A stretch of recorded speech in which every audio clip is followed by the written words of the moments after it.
You're brilliant, Alara. But Tessa? She's just easier. That was the moment something in me shifted. Not broke, not shattered, just slipped out of alignment. I sat there, holding my breath behind a practiced smile, gripping the edge of my chair so tightly my knuckles ached. Across from me, in his meticulously curated office, Martin Hale leaned back, looking pleased with himself, as if he'd just handed me a compliment wrapped in a warning. Let me rewind. My name is Alara Quinn, and I was 42 the day I realized being right isn't always enough. I joined Northbridge Partners at 36, leaving behind a secure but stagnant teaching career. For years, I'd helped students build confidence and systems of thinking, but I wanted to stretch further, to apply those same principles to a world that claimed to value strategy and logic. What I walked into instead was an industry obsessed with optics, smiles over substance, happy hours over hard questions. And yet, I adapted. I worked the long nights, took on broken accounts, ran trainings no one else wanted to touch. When the Midwest Division's metrics plummeted, I volunteered to audit the internal processes. Within 2 years, our retention had stabilized, and we'd recovered over $1.8 million in operational waste. But I never hosted trivia nights. I never brought cupcakes on someone's birthday. I never lingered at the office wine card on Fridays. Tessa did. Tessa, with her Pinterest-ready outfits and her endless stream of quotes taped to her monitor. Work hard, stay humble. Teamwork makes the dream work. Let's circle back. Each one as hollow as the projects she managed. She was nice, approachable, the kind of person who knew how to tilt her head and ask, "How's your weekend?" without ever listening to the answer. And yet, here we were. I'd just sat through a half-hour performance review where Martin spoke in circles about interpersonal synergy and culture alignment. I could see the decision had been made long before I walked in. I wasn't being critiqued. I was being dismissed. "You've got grit," Martin added. "But she's got presence." Presence. That word echoed in my chest like a curse. I wanted to laugh, or maybe scream, but instead, I reached into my bag and pulled out a crisp white envelope. I slid it across his desk with steady hands. "I appreciate your honesty," I said, voice calm but resolute. "This is my resignation, effective 2 weeks from today." He blinked, stunned. "Ilara, wait. We don't have to do this. Let's talk." "I think you've talked enough," I replied, rising from my seat. "You've made it clear what you value here, and now I'm making it clear what I value." I didn't storm out. That's not my style. I walked with measured steps past the same desks I had quietly supported for years. The analysts I'd mentored looked up in confusion, unsure of what had just happened. Tessa glanced at me from across the bullpen, eyes narrowing in cautious curiosity. She had no idea what was coming, because while she had spent the past few years perfecting her likability, I had been building something that didn't need anyone's permission to exist. 3 years earlier, after my second performance proposal was rejected, I started developing a platform, quietly, methodically, and without company resources. I didn't even have a name for it at first. Just the belief that workplace performance could be measured, understood, and elevated through adaptive systems. What began as a hobby turned into a framework, then into code, and eventually into something powerful enough to stand on its own. I worked on it after hours, during weekends, through holiday breaks when the office was quiet and no one would miss me. It became more than a project. It became proof. Proof that I wasn't difficult. I was disciplined.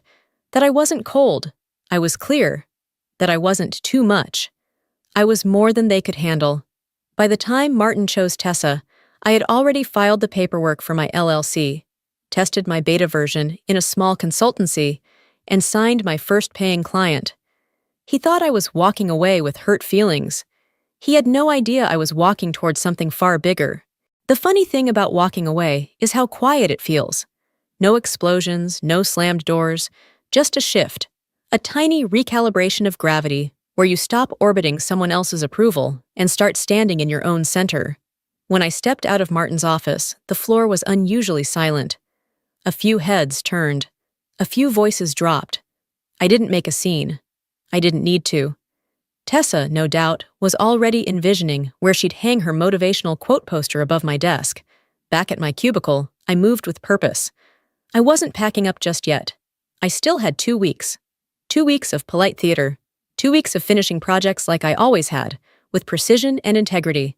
But behind that calm, I was preparing the kind of exit that would echo far beyond my badge drop. Each night that week, I stayed late. Not to steal, not to sabotage, but to document. Every metric I had improved, every workflow I had built, every system I had designed that had quietly become the backbone of Northbridge's operations. I compiled a private report, not out of spite, but out of clarity. I wasn't just leaving, I was closing a chapter with receipts. There's a strange kind of power that comes with knowing the value of your work when no one else in the room does. It's like holding a secret currency, one no one knows how to measure, until they're bankrupt without it. That week, as Tessa floated around the office like a newly crowned queen, latte in hand, I kept my head down and my focus sharp. On the 4th day, she leaned over the wall of my cubicle with her signature half-smile. "Alara, I hope you're not too disappointed. I mean, I know you really wanted that promotion." I looked up and met her eyes briefly, then returned to the spreadsheet I was updating. "No hard feelings at all, Tessa," I said coolly. "You'll shine." She walked away satisfied, but she had no idea what those results she inherited were built on. No clue about the logic, the structure, the hard-earned iterations behind every outcome. 3 years ago, in frustration, I had started developing my own platform. Nights, weekends, holidays. It became a ritual. Where others watched Netflix, I studied team flow theory. Where others scrolled social media, I reverse-engineered inefficiencies in predictive models. I called it Axis Pulse.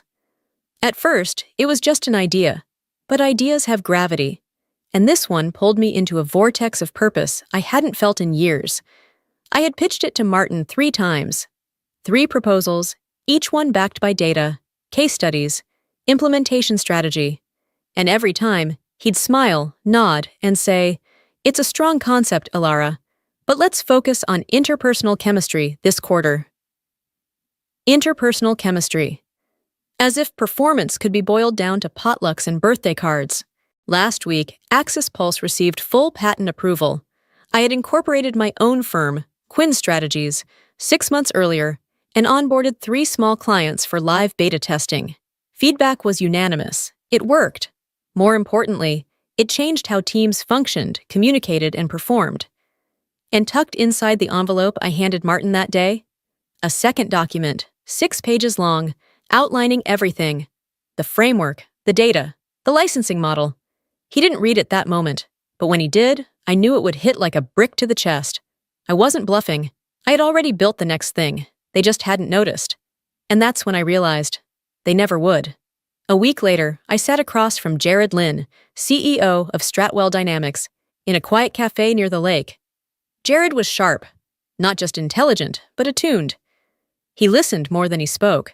And when he did speak, he didn't waste words. "I read your resignation packet 3 times, he told me. "You didn't just leave a job.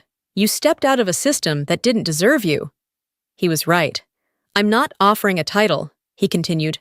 "I'm offering partnership, real equity.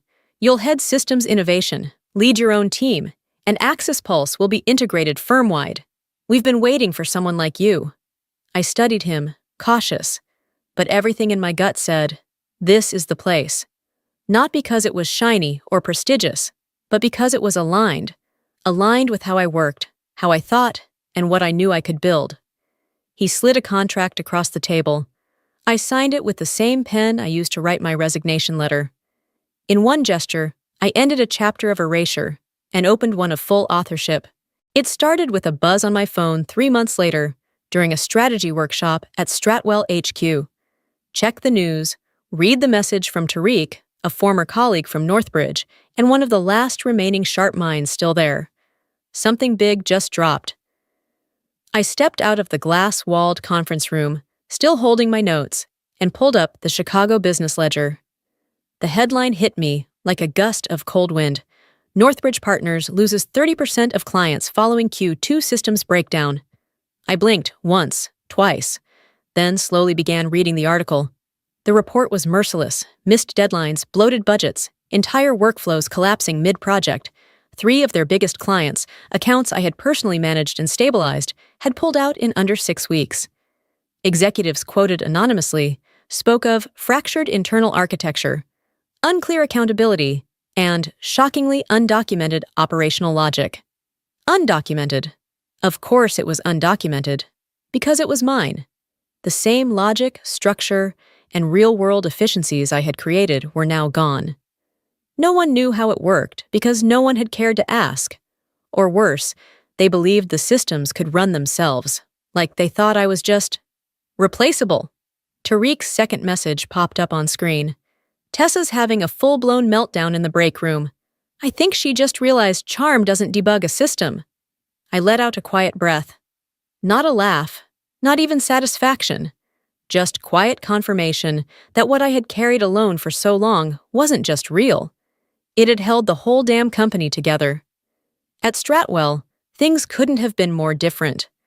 Within a month of launch, Axis Pulse had reduced internal miscommunication rates by 38% and cut project timelines by nearly half. Client feedback was off the charts. Jared personally forwarded me a message from a partner at Halston and Bryce that read, "We've never seen internal project clarity like this. Every firm talks about optimization. This system actually does it." I printed it and kept it in my drawer. Not as a trophy, but as a reminder. Results don't lie. Jared's trust in me wasn't performative. He gave me room to lead, space to build. He asked tough questions and listened to the answers. He respected output, and in doing so, elevated mine. Then came the final crack in the dam. On a crisp Thursday morning, as golden light washed over my office and a new product roadmap glowed on my whiteboard, Jared appeared holding a folded newspaper. "Have you seen this?" he asked. The headline read, "Northbridge announces emergency restructure amid leadership exodus and platform collapse." I nodded. I saw. "They tried to recreate Axis Pulse internally," he said, stepping in. "But they didn't understand the foundation. They built the scaffolding, not the structure." I leaned back in my chair, gaze drifting toward the lake outside my window. "They thought it was just code," I said. "But it wasn't. It was logic, adaptability, culture translated into systems. You can't replicate something you never respected in the first place." Jared gave a small, quiet smile, the kind reserved for when the long game pays off, which is why the board voted unanimously last night. "You're being promoted. Starting next week, you'll serve as our Executive Vice President of Strategic Innovation." I blinked, not out of disbelief, but recognition. This wasn't charity. It wasn't compensation. It was alignment. I had earned this. "You've not just improved Stratwell's systems, Ilara," Jared continued. "You've changed how we think, what we prioritize. You've given us direction." That afternoon, as I shut my laptop and prepared to head out, a final email came in. Subject, apology. It was from Martin Hale. "Ilara, I assume you've seen what's happening at Northbridge. I wanted you to know I was wrong. Dismissing your work, what you built, was the biggest mistake of my career. The board knows now. They know what we lost. I resigned last week. Tessa stepped down shortly after. Turns out deliverables don't respond to charm. I should have seen that sooner. Martin." I stared at the message for a long time. Not because it surprised me, but because it didn't. There was a time when I would have read that message over and over again, trying to squeeze apology into redemption. But not anymore. I typed back, simply, "Thank you. You're right. Results do matter. I wish you well in what comes next." Then I closed the email, leaned back in my chair, and let the quiet settle. It wasn't vindication I felt. It was peace. Everything I had built had once been invisible. Now it was irrefutable. Everything they had ignored had become essential. I didn't have to yell. I didn't have to fight. I just had to stay focused, stay steady, and keep building. And now, the results were speaking for themselves. On my final walk out of Northbridge, months ago, I'd noticed a small sticky note left on my monitor. "Sad to see you go. Stay in touch. Tessa." I smirked, crumpled it, and dropped it into the bin without a second thought. At the time, that little note felt like one last performance. But now, with everything that had happened, it didn't even register as a memory. Tessa's voice, Martin's polished platitudes, they were fading echoes behind a closed door. That evening, after replying to Martin's apology, I sat alone in my home office. The sky outside had softened into that deep amber hue only late autumn in Chicago can give. I poured myself a glass of wine, not to celebrate, not to gloat, but to reflect. Above my desk was a black matte frame containing a quote that once landed like an insult. "You're too focused on results." I used to question that about myself. Was I too intense, too data-driven, too unwilling to play the nice game? But now, I saw it differently. That focus was never a flaw. It was my compass. It was the reason I didn't get swallowed by the swirl of popularity contests and birthday cupcakes. It was the reason I built something no one could ignore. I reached for a worn leather-bound notebook tucked on the side shelf. I'd carried it with me since my first year at Northbridge, back when I still doubted if I belonged in that world. Flipping through the pages, I saw timelines, client sketches, midnight ideas jotted in messy shorthand. But I also saw something else. Belief. That quiet, stubborn belief that if I just kept building, kept pushing, kept holding the line of quality and clarity, eventually something would break through. It had. The next morning, I stood in front of the team at Stratwell, not as a ghost behind the curtain, but as a leader who'd earned her ground. "Before we get into the Q1 planning," I said, "I want to share a story. It's not about numbers or code, it's about value, and the quiet power of knowing yours." I spoke about the meetings where I was ignored, about watching my work get repackaged by others, about being told to smile more, host more happy hours. "You're not a culture fit," one partner once told me after I questioned a redundant initiative. "You challenge too much." What they called difficult, Stratwell called strategic. The room was still as I spoke, not because they were stunned, but because they understood. I saw the recognition in their faces, the interns, the senior analysts, even the engineers who rarely made eye contact. They all had stories like mine. After the meeting, a young developer named Maya stopped me in the hallway.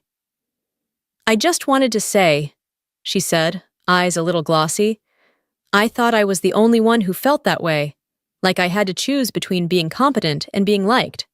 "You're not alone," I told her. "You never were." Later that day, as I reviewed new global licensing proposals, another message lit up my screen. This time from Tariq. "Northbridge's board is asking about you. They're wondering if you'd consider coming back as CEO." Bossy CEO. The same board that once dismissed every proposal I submitted, now staring into the crater left behind. I stared at the message for a long moment, and then I typed back, "Appreciate it, Tariq, but I'm exactly where I need to be." Because here's the truth. Real success isn't about looping back to prove anyone wrong. It's about finally living in a space where you don't need to explain why you matter. It's about building with your hands, trusting your gut, and refusing to shrink for someone else's comfort. That night, I took a different route home and passed by the Northbridge building. Their once pristine logo now looked weathered, partially shadowed by scaffolding. A small for lease sign blinked weakly in the corner window. I didn't feel triumphant. I felt grateful. Grateful they didn't see me. Grateful they underestimated me. Grateful because their dismissal set me free. Some of the greatest gifts come wrapped as rejection. Some of the most meaningful successes begin the moment you're told you're not enough, and you decide they're wrong. Back in my townhome, I lit a candle on my desk, something I used to do in those early nights of coding Axis Pulse. My dog, Juniper, curled up at my feet like she always had during the quiet stretches. I opened my inbox again. This time, dozens of messages from companies, former clients, and even women I'd never met, all saying the same thing. "Thank you. Your story reminded me not to give up." I smiled, not because I'd arrived, but because I'd become the person I needed all those years ago. And maybe, just maybe, someone out there listening to this right now feels like they're being overlooked, dismissed, or told they're too much. To them, I say, "You're not too much. You're just more than they know how to handle. Keep going."